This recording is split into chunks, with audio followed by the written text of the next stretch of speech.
We need your support. Click the like buttons below. Now onto the video. Welcome to readtheticker.com. A general discussion today. What works in the stock market? Now if you're over 40, over 50, you've been around and you must have learned a few things. Here's some of the things that I've learned. Fundamentals. Determining the future better than most. And to do this, you're going to need assistance. You normally subscribe to services. We'll discuss a few of these in the next slide. But in the end, the bull or bear narrative must remain solid for price to change significantly. And you must have the ability to monitor this narrative. Significant narrative news will be significant news on the price chart. The price chart can give a clue if the narrative is changing, or is beginning, or what have you. The supply and demand picture of a chart should support the fundamental narrative. At times, price action and volume action can lead. One's opinion must be confirmed by price action before any action can be taken. You want the market to be right before you are right. Typical Jesse Littlemore saying. If the narrative is unclear or changes, prices will change. So whatever happens in a consolidation, or if the market's moving higher, the narrative gets a bit weak, or there's doubt thrown in, or some news comes in, the narrative is not as secure, price will reflect this. Now I'm going to go on and talk about 1, 2 and 3. Whereas fundamental services or subscriptions best cover 1, 2, 3. On 4, 5, 6 and 7 and 8, I hope readtheticker.com is a good assistance there. Let's continue. Now I've investigated and subscribed to a lot of services over the years, and end of the day, the cream rises to the top and the best remain the best. You get some good information out of these services: Real Vision, HedgeEye.com, Richard Duncan Economics, Northman Trader, Bert Doman, Katusa Research, Frank Cruzio, Real Investment Advice, King World News, Max Kaiser, Zero Hedge, Guru Focus, just to name a few. The one is the World Wide Web can provide any different type and any quality of type of service to work out what fundamentals are going on. Now in the end, you can't monitor 1,000 stocks, you can't monitor 100 stocks. You're going to pick 1 to 10 maybe, and sectors that you enjoy and monitor the narrative.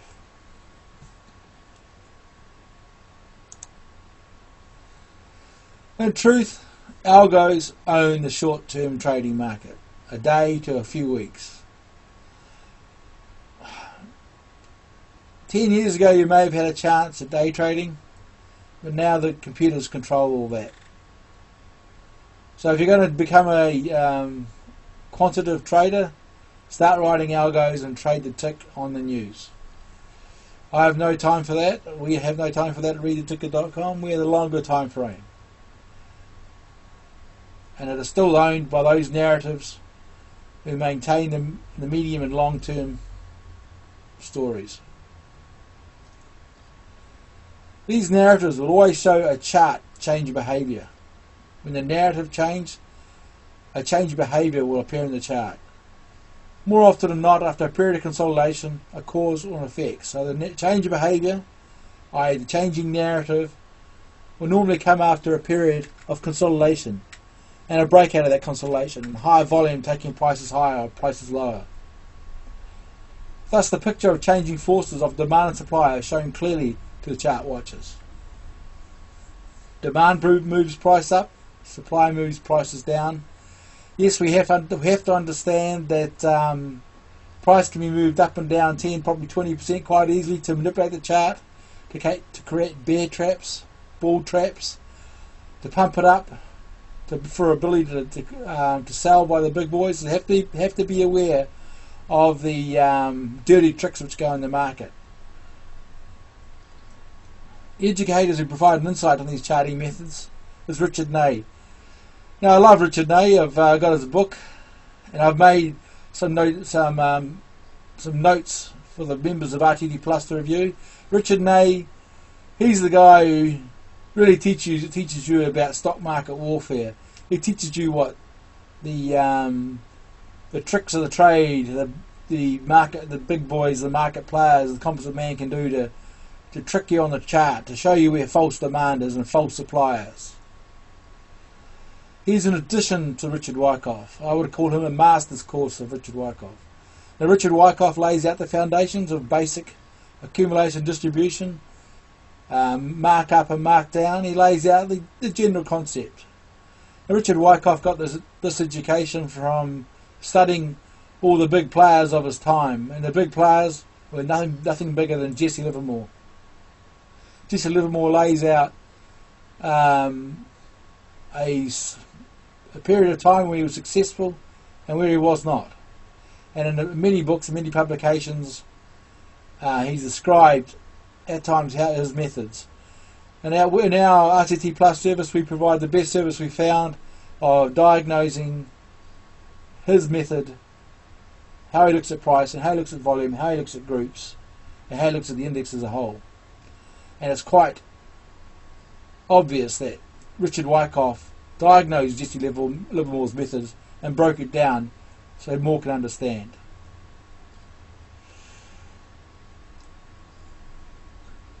So therefore, it was easy to conclude that if you're going to be a chart watcher and work out supply and demand on a chart, the Wyckoff, Ney, Livermore cocktail are the best sources for studying narratives that last longer than a month. A bit more on narratives. Now, I've been a follower of the Apple stock, and you must wonder what are the narratives behind this at a certain point of time.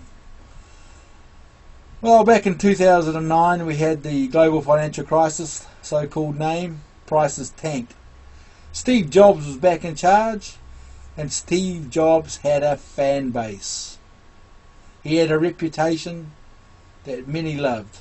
They knew him well after the previous growth of his. As we know, he lost his job with Apple, then he came back, took it over, became a majority shareholder, took charge of the company, and he had a fan base. So when prices tanked in the global financial crisis, many invested in the man and his vision. Along came, so when the market moved out of the 2009 lows on the back of promised liquidity from the Federal Reserve, and obviously other injections from central banks in the world, mainly China, people believe the Apple stock was a good investment in early 2009, and Steve Jobs did not disappoint with the release of world-changing products. Back then, Nokia was the champion. The small handheld flip-flop phone, say that fast. Now, in the introduction of smarter technologies. I can't remember the exact history, but as we know, we've got the iPhone along here, we've got other gadgets, and it kept on producing winners because the scientists and the engineers produced something new. It was a brand new product that overtook the world. The markup was great, the profits was great, the cash flow was great. Nothing could do so, and nothing could go wrong with the Apple stock. It was a market leader. Every dip was purchased, and every time the earnings came out, they did not disappoint. And in the end, we had this massive pump up where any shorts gave up, longs pumped it up. But as the narrative came in here, Apple iPhone had most of its parts made overseas, and some of the designs made out of Samsung, and the market was catching up with the Android technology and the release of other smartphones, which took market share away from the Apple phone.